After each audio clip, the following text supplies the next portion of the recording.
오늘은 제38강입니다. 왜 아브라함은 막벨라 굴을 값을 지불하고 구입했을까? 이 질문을 가지고 사라의 죽음, 막벨라 굴 구입, 사라의 장사에 대해 살펴보도록 하겠습니다.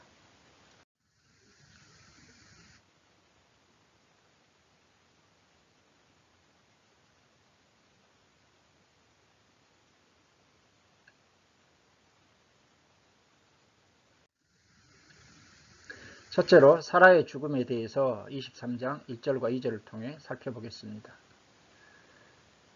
사라가 127세에 헤브론에서 죽자 아브라함이 슬퍼했다고 1절과 2절은 기록하고 있습니다.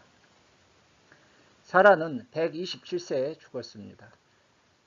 성경에서 죽은 나이가 기록된 유일한 여인 누구일까요? 사라입니다. 가나안 땅 헤브론, 나중에는 기럇 아르바라고 그렇게 불리고 있잖아요. 헤브론에서 죽었습니다. 이것은 사라가 약속의 땅에서 죽었다는 것을 강조하는 표현입니다. 아브라함은 가나안 이주 초기에 약 20년간을 헤브론에서 기거한 것으로 우리는 추정해 볼 수 있습니다. 13장 18절에서 조카 롯과 헤어진 이후에 헤브론에 있는 마므레 상수리 수풀에 이르러 거주하였다고 13장 18절이 기록하고 있습니다. 그 후 그랄 부엘세바를 두루 거쳐서 약 40년 만에 다시 이곳으로 돌아왔고 줄곧 이곳에서 살았습니다. 결국 사라는 자신의 제2의 고향과도 같은 가나안 땅 헤브론에서 죽어서 이곳에 묻혔고 영원한 본향 천국에 들어간 것입니다. 그래서 사라가 가나안 땅, 약속의 땅에서 죽었다는 것을 의미하기 위해서 가나안 땅이라는 것을 강조하고 있는 것입니다. 아브라함이 슬퍼하며 애통했습니다. 아브라함의 슬픔이 너무나 컸다는 것을 우리는 알 수가 있습니다. 사라는 참 파란만장한 인생을 살았습니다. 아브라함이 가나안 땅을 향하여 출발할 때 그의 나이가 몇 세였습니까? 75세. 사라는 아브라함보다 10살이 적었기 때문에 65세에 고향을 떠나 62년 세월을 아브라함과 함께 가나안 땅을 여기저기 옮겨 다녔습니다. 이 기간 동안 많은 참 위기도 겪었고 때로는 깊은 좌절도 겪었습니다. 그러나 사라는 아브라함을 위하여 헌신적인 아내로서의 삶을 살았습니다. 그래서 아브라함은 사라가 죽자 너무나 슬퍼하고 애통한 것입니다.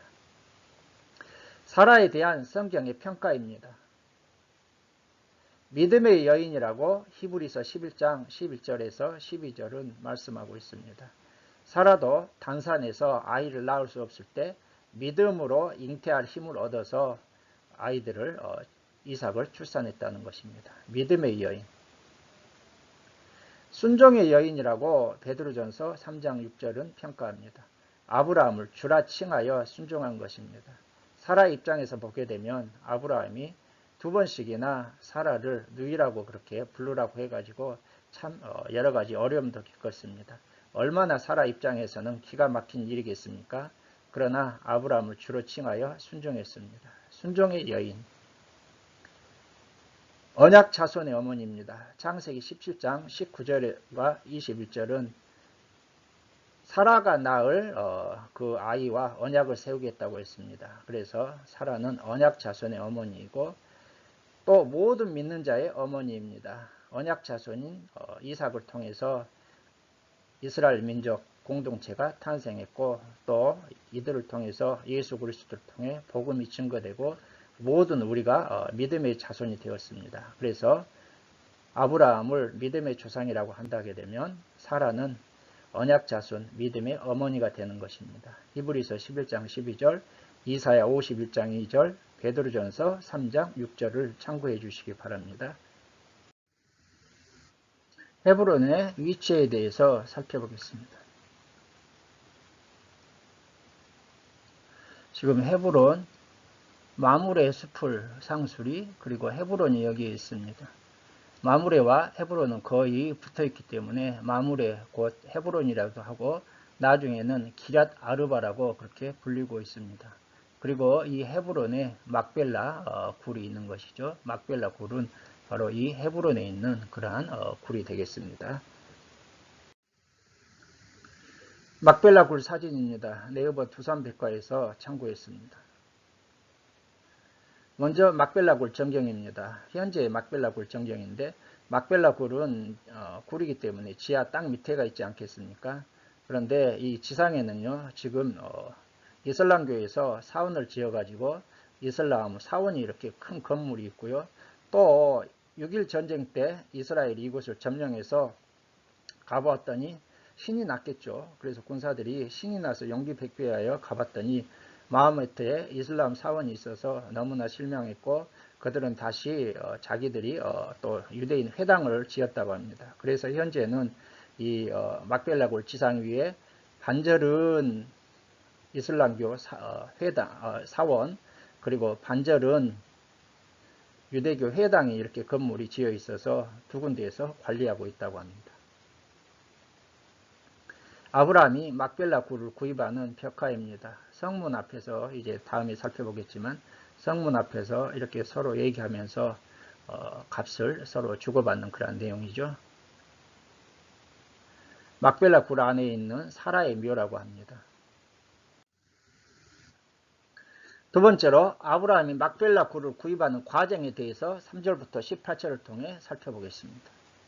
아브라함이 헷 족속에게 사라를 장사할 매장지를 요청하고 있습니다. 3절에서 4절 그 시신 앞에서 일어나 나가서 헷 족속에게 말하여 이르되 나는 당신들 중에 나그네요 거류하는 자이니 당신들 중에서 내게 매장할 소유지를 주어 내가 나의 죽은 자를 내 앞에서 내어다가 장사하게 하시오. 아브라함은 자신을 나그네요 거류하는 자라고 그렇게 표현하고 있습니다. 겸손한 표현입니다. 이때 당시 아브라함은 상당한 부와 상당한 세력을 형성하고 있었습니다. 족장이죠. 그러나 아브라함은 이 헷 족속 앞에서 자신을 나그네요 거류하는 자, 임시로 거처하는 나그네 떠돌이라고 그렇게 겸손하게 표현하고 있습니다. 당신들 중에서 내게 매장할 소유지를 주어 사라를 장사하게 하시오. 아브라함은 헷 족속에게 처음부터 매장할 소유지, 소유권을 지금 달라고 그렇게 요청하고 있는 것이죠. 소유권을 염두에 두고 지금 요청하고 있는 것입니다.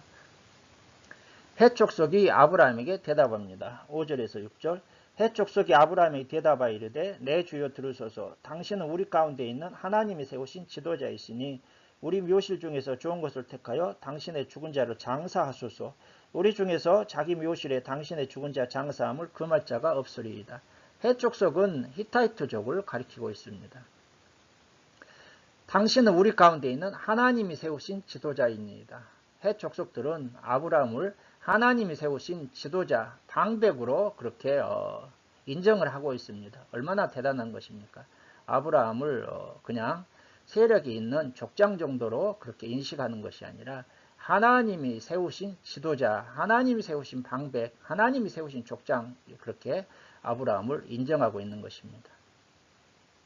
우리 묘실 중에서 좋은 것을 택하여 장사하소서. 자신들 중에서 아브라함에게 선택권을 지금 주고 있는 것이죠.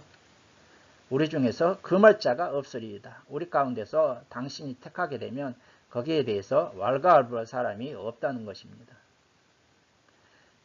그러자 아브라함이 에브론의 소유인 막벨라 굴을 구입하기를 요청합니다. 7절에서 10절을 보게 되면 아브라함이 일어나 그 땅 주민 헷 족속을 향하여 몸을 굽히고 그들에게 말하여 이르되 나로 나의 죽은 자를 내 앞에서 내어다가 장사하게 하는 일이 당신들의 뜻일진데 내 말을 듣고 나를 위하여 소알의 아들 에브론에게 구하여 그가 그의 반머리에 있는 그의 막벨라 굴을 내게 주도록 하되 충분한 대가를 받고 그 굴을 내게 주어 당신들 중에서 매장할 소유가 되게 하기를 원하노라 하매. 아브라함은 지금 헷 족속들에게 이제 특정 지역, 특정인이 소유하고 있는 막벨라 굴을 구입하겠다고 요청합니다. 그의 반머리에 있는, 그의 영역의 끝에 있는 그러한 의미입니다. 그래서 에브론이 소유하고 있는 그 밭의 끝머리에 그 영역의 끝에 있는 것이 아마 막벨라 굴이었나 봅니다. 그런데 아브라함은 대가를 지불하겠다, 매장할 소유지를 달라고 합니다. 막벨라 굴을 대가를 주고 구입해서 소유권이 자신에게 있기를, 소유하기를 원한다고 그렇게 요청하고 있는 것입니다. 그러자 에브론이 대답합니다. 10절에서 11절 에브론이 헷 족속 중에 앉아있더니 그가 헷 족속 곧 성문에 들어온 모든 자가 듣는 데서 아브라함이 대답하여 이르되 내 주여 그리 마시고 내 말을 들으소서. 내가 그 밭을 당신에게 드리고 그 속에 굴도 내가 당신에게 드리되 내가 내 동족 앞에서 당신에게 드리오니 당신의 죽은 자를 장사하소서. 에브론이 헷 족속 중에 앉았다는 것은 지금 성문 앞이지 않습니까? 이 성문은 이때 당시 재판이 행해지거나 여러가지 거래, 매매 계약이 형성되거나 아니면은 사람들이 의논할 일이 있을 때 그러한 모이는 그러한 곳이었습니다. 그래서 헤브론이 헷 족속 중에 앉았다는 것은 헤브론이 재판관 역할을 하거나 헷 족속 중에서 유력한 자라는 것을 우리에게 말해주고 있습니다. 밭과 딸린 굴을 드리겠다. 막벨라 굴만 주는 것이 아니라 밭과 거기에 딸린 굴을 함께 드리겠다. 이것은 무상으로 양리하겠다. 그런 뜻입니다. 내 동족 앞에서 당신에게 드리니 사라를 장수하소서. 내 동족 앞에서 성문 앞에 모여있는 모든 사람 앞에서 내가 말을 합니다. 이들이 증인들을 쓸 것입니다. 헛소리하지 않겠다는 것이죠. 그러자 아브라함이 대답합니다. 12절에서 13절 아브라함이 이에 그 땅 백성 앞에서 몸을 굽히고 그 땅의 백성이 듣는 데서 에브론에게 말하여 이르되 당신이 합당히 여기면 청하건대 내 말을 들으시오. 내가 그 밭값을 당신에게 주리니 당신은 내게서 받으시오. 내가 나의 죽은 자를 거기 장사하겠노라. 아브라함은 무상으로 사용하도록 하겠다는 그 에브론에게 값을 주고 밭을 사겠다고 지금 말하고 있습니다. 그러자 에브론이 14절에서 15절에서 이렇게 대답합니다. 에브론이 아브라함에게 대답하여 이르되 내 주여 내 말을 들으소서. 땅값은 은 400세겔이니 그것이 나와 당신 사이에 무슨 문제가 되리까? 당신의 죽은 자를 장사하소서. 에브론은 땅값은 은 400세겔인데 무상으로 사용을 허락하라고 이렇게 말하고 있습니다. 그런데 이 에브론의 대답 속에 은근슬쩍 에브론의 본심이 드러나고 있습니다. 에브론은 처음에는 무상으로 그렇게 사용하라고 했는데 아브라함이 계속해서 값을 주고 밭을 사겠다고 하니까 그래요? 그러면은 땅값은 은 400세겔입니다. 그렇게 슬쩍 거래를 지금 하고 있는 것입니다. 그러자 아브라함이 은 400세겔을 주고 밭과 굴을 구입하게 됩니다. 은 400세겔을 아브라함은 지불했습니다. 이것은 상당한 액수가 되겠습니다. 20장 16절에서 아브라함이 아비멜렉에게 사라를 누이라고 또 속여가지고 아비멜렉이 사라를 취하는 사건이 있지 않았습니까?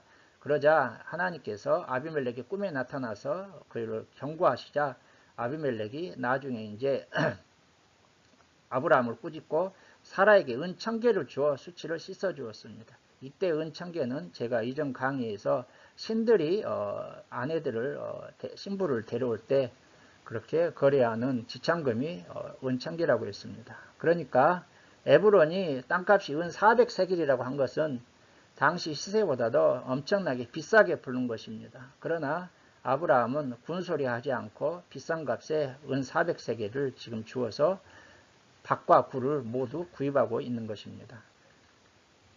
그러자 아브라함의 소유로 확정되었습니다. 18절 보게 되면 성문에 들어온 모든 헷 족속이 보는 데서 아브라함의 소유로 확정된다. 성문에 들어온 모든 헷 족속이 보았다는 것은 모든 사람들이 이 사람들이 증인을 써서 아브라함의 소유로 확정되었다는 것입니다.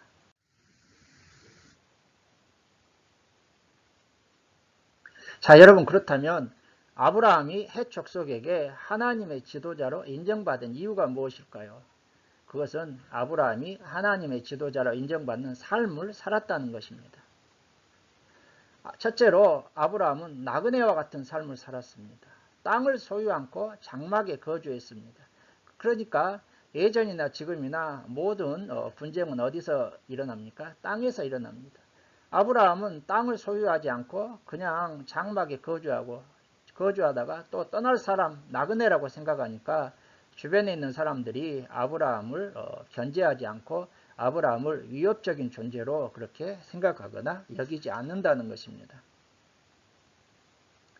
왜 아브라함은 나그네와 같은 이러한 삶을 살았을까요? 아브라함이 돈이 없었을까요? 아브라함은 은과 우양이 풍부한 사람이었습니다.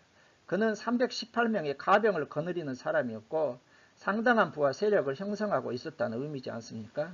그러나 아브라함은 왜 땅을 소유하지 않고 나그네와 같은 삶을 살았을까요?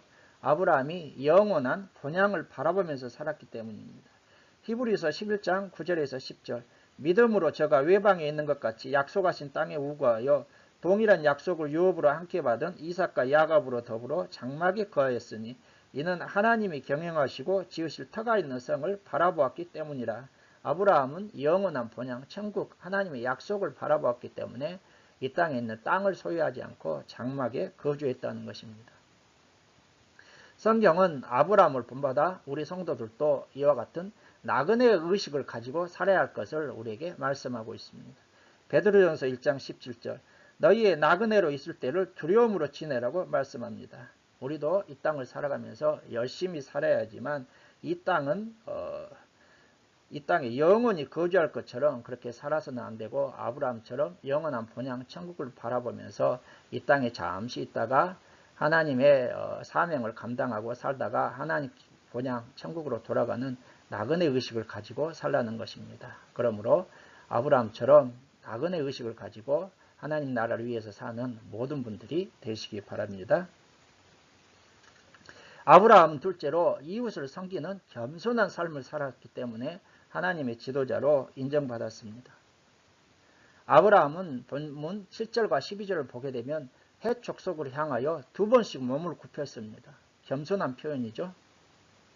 18장에서 새 천사들이 찾아왔을 때 대접하고 영접하는 아브라함의 그러한 모습 속에서도 이웃을 섬기고 겸손한 그의 삶의 태도가 거기에 투영되어 있다고 이미 제가 말씀을 드렸습니다.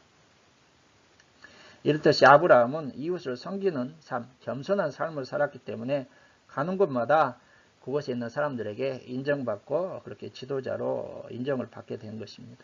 예수님도 마가복음 10장 45절에서 인자에 온 것은 섬김을 받으려 함이 아니라 도리어 섬기려 하고 자기 목숨을 많은 사람의 대속물로 주려 함이라고 말씀했습니다.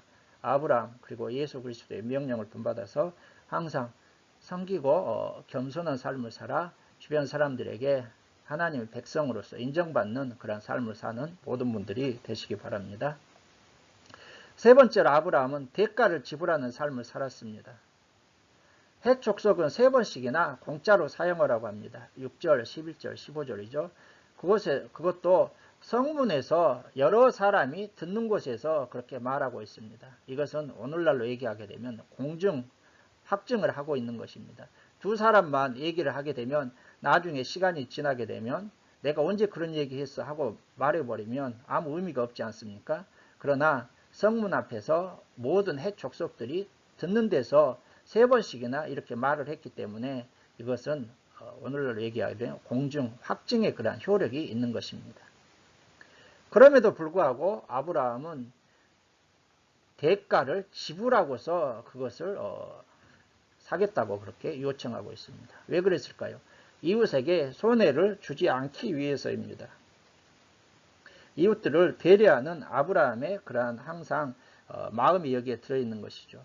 아브라함은 소돔과 고모라에 붙잡혀간 롯을 구하러 가서 승리하고 돌아왔을 때도 자신은 아무것도 취하지 않았지만 자신을 도와주었던 동맹자들에게는 분깃을 취하도록 하지 않았습니까?